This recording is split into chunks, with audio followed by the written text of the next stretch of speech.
गोरखपुर में आज 9 दिसंबर शनिवार को मुख्यमंत्री योगी आदित्यनाथ की मौजूदगी में एक साथ 1500 जोड़े ने एक दूजे का हाथ थामा। कार्यक्रम गोरखपुर में संपन्न किया है और आज का ये कार्यक्रम 1500 जोड़ों का एक साथ हो रहा है, तो इसके साथ 1500 जोड़े एक साथ विवाह बंधन जैसे पवित्र कार्यक्रम के साथ जुड़ रहे हैं। नवदंपतियों को सीएम योगी ने न सिर्फ आशीर्वाद दिया बल्कि उपहार भी दिया, उनके सुखी जीवन की कामना भी की।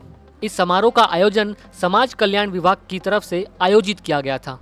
मुख्यमंत्री सामूहिक विवाह योजना के तहत प्रति विवाह पर सरकार की तरफ से 51,000 रुपए खर्च किए जाएंगे। इसमें से 35,000 रुपए विवाह बंधन में बंधने जा रही कन्या के खाते में अंतरित कर दिए जाएंगे। 10,000 रुपए उपहार व शेष राशि व्यवस्थागत खर्चों के मद में है। सामूहिक विवाह योजना के अंतर्गत सरकार वर वधू को उपहार भी देती है। इसमें वधू के लिए विवाह के लिए कढ़ाई की एक साड़ी, एक चुनरी, एक डेली यूज की साड़ी, वर के लिए कुर्ता पजामा, पगड़ी तथा माला, मुस्लिम विवाह के लिए वधू को कढ़ाई वाला सूट, चुनरी, सूट का कपड़ा, वर के लिए कुर्ता पजामा आदि दिया जाएगा। आभूषण में चांदी की पायल, बिछुआ भी प्रदान किया जाएगा।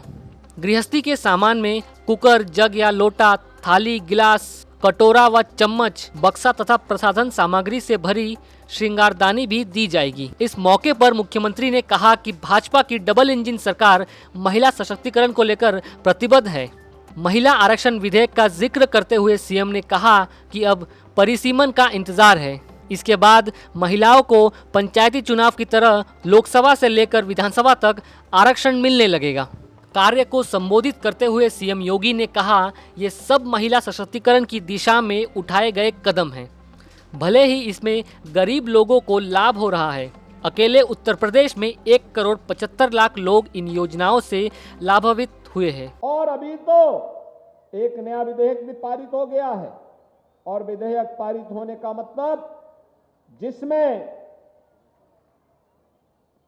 संसद में और विधानसभा में आने वाले समय में जैसे पंचायत और स्थानीय निकाय में महिलाओं को 33% आरक्षण की व्यवस्था है, ऐसे ही आरक्षण की सुविधा का लाभ महिलाओं को संसद और विधानसभा के चुनाव में भी प्राप्त होगा। आने वाले समय में इसका विधेयक भी अब संसद से पारित होकर के परिसीमन का इंतजार कर रहा है। परिसीमन होने के बाद हर एक जगह इस प्रकार की सुविधा प्राप्त होती हुई दिखाई देगी। एक तरफ महिला सशक्तिकरण की ओर किया यह कार्यक्रम, और दूसरी तरफ प्रदेश सरकार ने इसी से प्रेरित होकर के बेटी बचाओ बेटी पढ़ाओ के इस कार्यक्रम को और मजबूती के साथ लागू करने के लिए हम लोगों ने मुख्यमंत्री कन्या सुमंगला योजना को भी प्रदेश के अंदर लागू किया है। बेटी जन्म लेगी, सरकार पैसा देगी। बेटी 1 वर्ष की होगी और सभी प्रकार के टीकों से आच्छादित होगी, सरकार पैसा देगी। बेटी पहली क्लास में जाएगी, सरकार पैसा देगी। बेटी छठी क्लास में जाएगी, सरकार पैसा देगी। बेटी 9वीं क्लास में जाएगी तो सरकार पैसा देगी। और इसके उपरांत बेटी आगे की पढ़ाई करती है, कोई सर्टिफिकेट, कोई डिप्लोमा का कोर्स करती है तो भी पैसा देगी। सरकार ने सभी कार्य के लिए अब तक 17 लाख बेटियों को अपनी योजना से जोड़ा है, और योजना के साथ जोड़ते हुए सरकार ने सुनिश्चित किया है कि अभी तक हम इस पूरे व्यवस्था में 15,000 रुपए का एक पैकेज प्रत्येक बेटी को उपलब्ध करवा रहे थे।